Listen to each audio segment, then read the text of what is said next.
नमस्कार, मी जितेंद्र सुधाकर बजाज. डेली 2.0 मध्ये आपल्या सगळ्यांचं स्वागत आहे. धर्मवीर आनंद दिघे यांच्या 25व्या पुण्यतिथी निमित्त उपमुख्यमंत्री एकनाथ शिंदे यांचं अभिवादन. धर्मवीर आनंद दिघे यांच्या 25व्या पुण्यतिथी दिनानिमित्त उपमुख्यमंत्री एकनाथ शिंदे यांनी आनंद आश्रमात येऊन दर्शन आणि अभिवादन केले. त्यानंतर शक्तीस्थळावर जाऊन त्यांनी आनंद दिघे यांना श्रद्धांजली अर्पण केली. यावेळी परिवहन मंत्री प्रताप सरनाईक, खासदार नरेश म्हस्के, आमदार रवींद्र फाटक, महापौर शर्मिला पिंपळकर यांच्यासह शेकडो शिवसैनिक आणि कार्यकर्ते उपस्थित होते. आनंद आश्रमात भजन मंडळींनी धर्मवीर आनंद दिघे यांच्यावर आधारित गीतांचं सादरीकरण केलं. उपमुख्यमंत्री एकनाथ शिंदे यांनी भजन मंडळींची भेट घेत त्यांच्याशी संवाद साधला. यावेळी मोठ्या संख्येनं नागरिकांनी उपमुख्यमंत्री एकनाथ शिंदे यांची भेट घेऊन आपल्या समस्या आणि व्यथा मांडल्या. तर अनेक नागरिकांनी विविध मागण्यांची निवेदनही त्यांच्याकडे सादर केली. शिंदे यांनी नागरिकांचं म्हणणं जाणून घेत संबंधित विषयांवर योग्य ती कार्यवाही करण्याचं आश्वासन दिलं.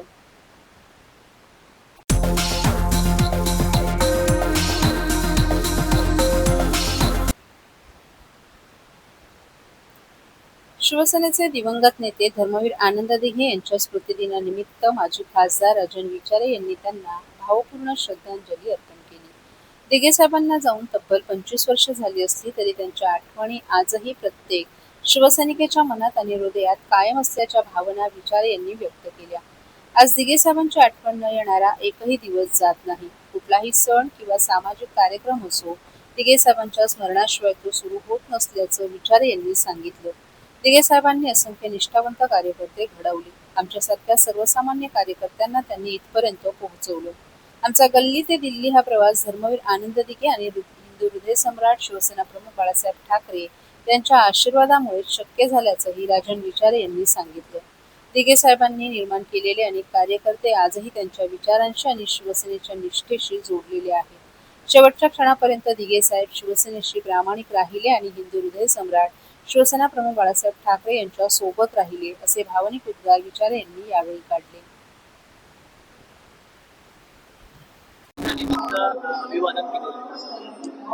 मला वाटतं दिघे साहेबांना जाऊन आज 25 वर्ष झाली आणि एक दिवस सुद्धा असं नाही की दिघे साहेबांची आठवण झाली. आज तुम्ही बघितलं असेल, दिघे साहेब सर्वांच्या मनामध्ये, हृदयामध्ये आणि सर्वत्र आहेत. म्हणजे तुम्ही बघितलं असेल, सण असो किंवा काही असो, दिघे साहेबांची आठवण केल्याशिवाय कुठलाही कार्यक्रम सुरू होत नाही. आणि आज साहेबांना 25 वर्ष झाले तरी सुद्धा आज तुम्ही बघितलं असेल, दिघे साहेबांनी असंख्य कार्यकर्ते या ठिकाणी निर्माण केले. आणि तुम्ही बघितलं असेल, सामान्य कार्यकर्त्याला आज इथपर्यंत येऊन ठेवलेले आहेत. आमच्यासारखा सामान्य कार्यकर्ता आज तुम्ही बघितलं असेल, आज आम्ही गल्ली तो दिल्ली जो प्रवास झाला त्याला दिघे साहेबांचे आशीर्वाद, बाळासाहेबांचे आशीर्वाद, हे दोन महान व्यक्तींचे आशीर्वाद होते म्हणून आमच्यासारखा कार्यकर्ता आज इथपर्यंत येऊन पोहोचला. आणि तुम्ही बघितलं तर असंख्य कार्यकर्ते, असे निष्ठावान कार्यकर्ते साहेबांनी निर्माण केले. आणि दिघे साहेब शेवटपर्यंत या 4 अक्षरासाठी प्रामाणिक होते. आणि तुम्ही बघितलं असेल, शेवटच्या क्षणापर्यंत दिघे साहेब हिंदू हृदय सम्राट शिवसेना प्रमुख बाळासाहेब ठाकरे यांच्या बरोबर होते.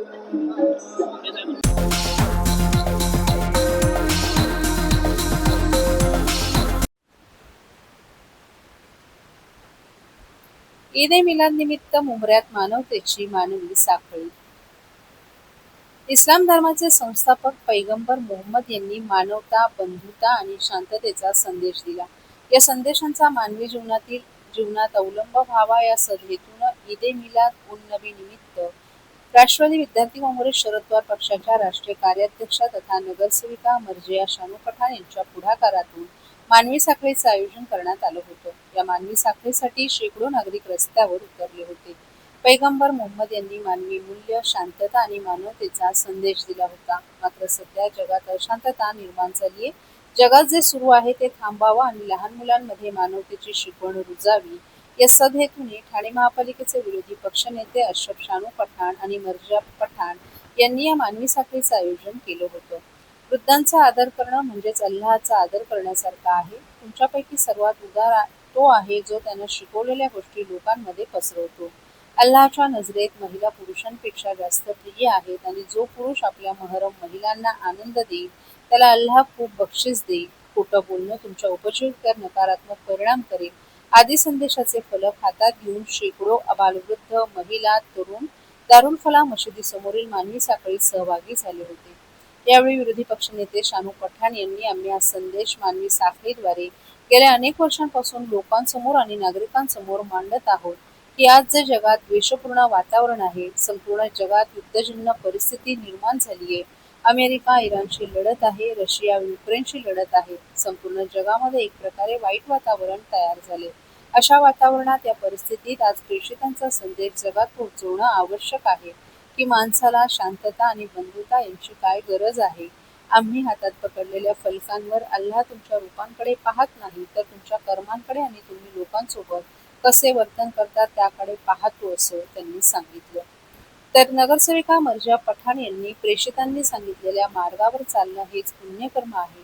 आपलं कुटुंब समाजात कसं वागावं हे प्रेषितांनी सांगितलंय. त्यांची ही शिकवण आम्ही गेली 5 वर्ष या कार्यक्रमाद्वारे पोहोचवत आहोत. सध्या माजलेली अराजकता कमी करण्यासाठी आपल्याला प्रेषितांची शिकवण आत्मसात करावी लागेल. त्याचसाठी ही मानवी साखळी करण्यात आल्याचंही त्यांनी सांगितलं.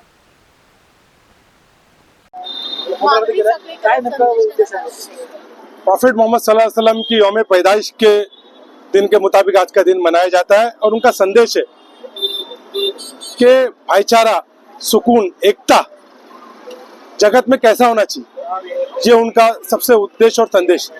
तो आज हमने उनका संदेश ह्यूमन चेन के जरिए कई वर्षों से हम लोगों को, नागरिकों को दिखाते कि दुनिया में आज जो नफरत का माहौल है, पूरी दुनिया में विश्व में जंग का माहौल छिड़ा हुआ है। अमेरिका ईरान से लड़ रहा है, रशिया यूक्रेन से लड़ रहा है, अलग अलग देश, बांग्लादेश में हाहाकार, पूरे विश्व के अंदर एक तरीके का माहौल, वातावरण खड़ा हुआ है। इस वातावरण में, इस मामले में आज प्रॉफिट मोहम्मद सल्लल्लाहु अलैहि वसल्लम के संदेश को पहुंचाना विश्व में जरूरी है कि ये इंसान को सुकून और भाईचारे की जरूरत है। इसमें संदेश में लिखा है कि अल्लाह आपके सूरतों को नहीं देखता, आपके अमाल और आप लोगों के साथ कैसा बिहेवियर करते हो उसको देखता है। प्रॉफिट मोहम्मद सल्लल्लाहु अलैहि वसल्लम का मेरे हाथ में जो है वो है। तो आज के संदेश से हम ह्यूमन चेयर के जरिए उनकी कई सारी बातें वो विश्व में पहुंचाना चाहते हैं और एक माध्यम आप है जो आपके जरिए हम आज के दिन विश्व में प्रॉफिट मोहम्मद सल्लल्लाहु अलैहि वसल्लम की जो की हुई बातें, जो प्यार का संदेश है, जो अमन का संदेश है, वो विश्व में पहुंचे और हमारा देश, विश्व और हमारे राज्य में भाईचारा, प्यार, मोहब्बत हमेशा कायम रहे, ये संदेश है।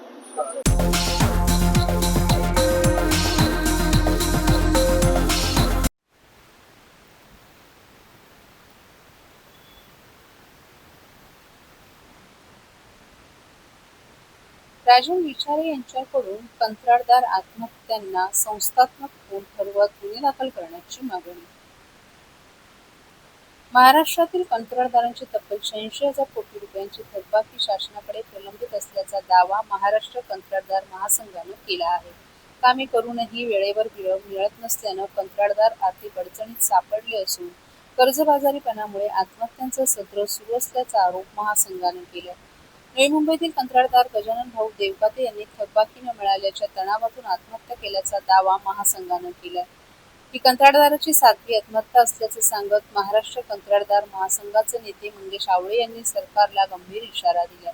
येत्या 8 दिवसात सरकारने कंत्राटदारांच्या थकबाकीबाबत ठोस निर्णय न घेतल्यास रस्त्यावर उतरून आंदोलन करण्यात येईल असं आवळे यांनी सांगितलं. दरम्यान राष्ट्रवादी काँग्रेस शरद पवार पक्षाचे ठाणे जिल्हाध्यक्ष मनोज प्रधान आणि माजी खासदार राजन विचारे यांनी महाराष्ट्र कंत्राटदार महासंघाची भेट घेऊन आंदोलनाला पाठिंबा जाहीर केला. कंत्राटदारांच्या आत्महत्या या केवळ आत्महत्या नसून संस्थात्मक खून आहेत. यासाठी जे जबाबदार आहेत त्यांच्यावर गुन्हे दाखल झाले पाहिजेत अशी मागणी राजन विचारे यांनी केली आहे. गजानन देवकाते यांच्या कुटुंबियांना भविष्यात कोणत्याही प्रकारची आर्थिक मदत आवश्यक असल्यास ती करण्याचं आश्वासनही प्रधान आणि विचारे यांनी दिले. मनोज प्रधान यांनी कंत्राटदार महासंघाच्या आंदोलनाला पाठिंबा देणारं पत्रही दिलं आहे. दरम्यान शासनाकडून नव्या निविदा काढल्या जात असल्या तरी आर्थिक परिस्थिती मजबूत असलेल्या कंत्राटदारांनीच नवीन कामं स्वीकारावीत असं आवाहन महासंघानं केलं आहे.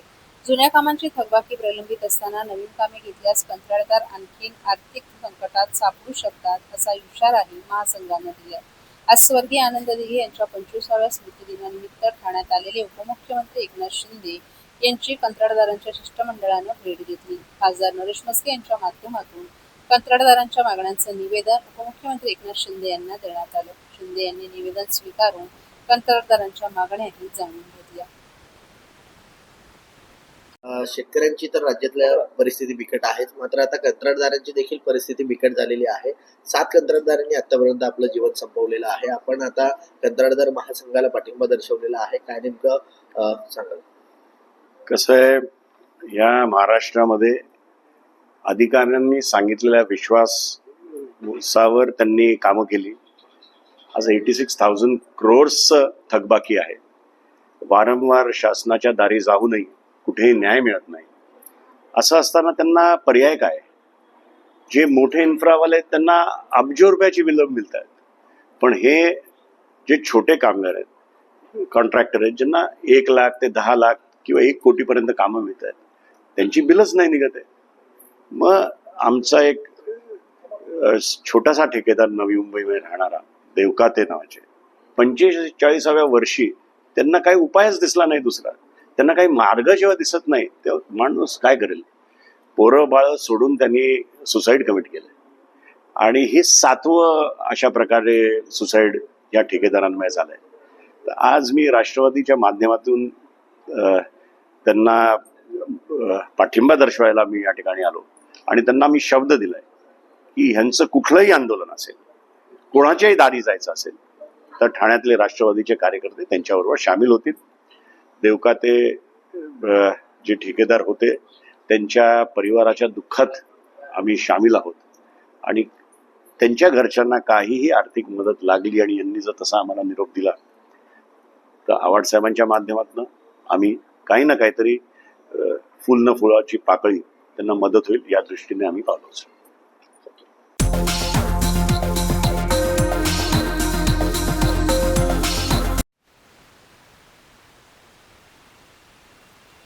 आनंद दिघेंपासून सुरू झालेली राखी बांधण्याची परंपरा ठाण्यात यंदाही कायम.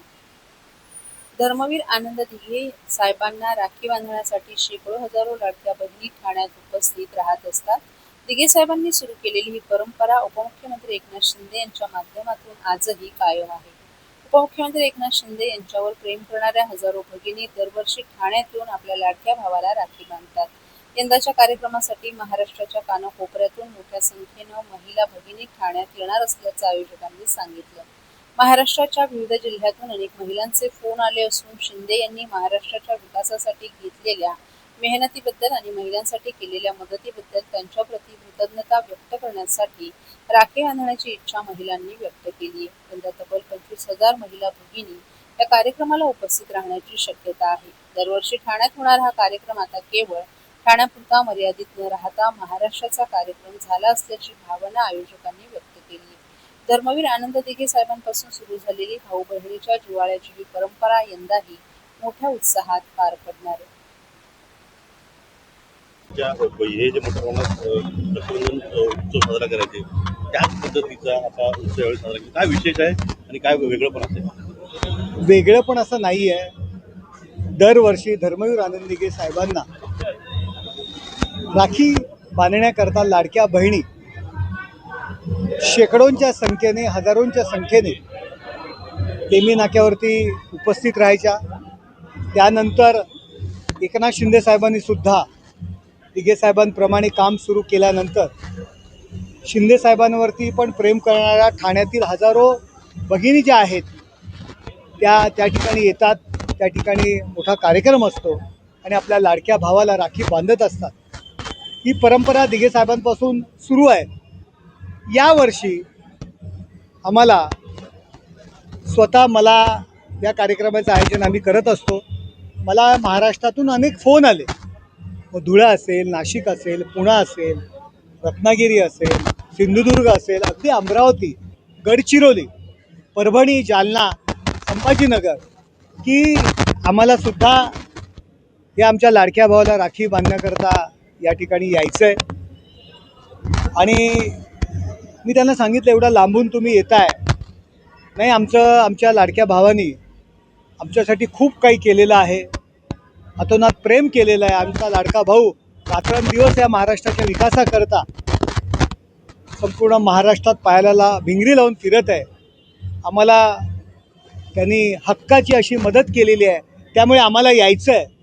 मला आत्तापर्यंत प्रत्येक महाराष्ट्राच्या कानाकोपऱ्यातून, जिल्ह्यातून सर्व भगिनींचे फोन आलेले आहेत आणि या दिवशी मला असं वाटतं 25,000 वरती महिला संपूर्ण महाराष्ट्रातून येतील, कारण जेवढे मला फोन आलेले आहेत त्यानुसार माझा अनुमान आहे. आणि तो कार्यक्रम दरवर्षी आमचा ठाण्याचा असतो, आता तो महाराष्ट्राचा होणार आहे. अशाच विविध घडामोडींची माहिती घेण्यासाठी डेली 2.0ला लाईक करा, शेअर करा आणि सबस्क्राईब करा.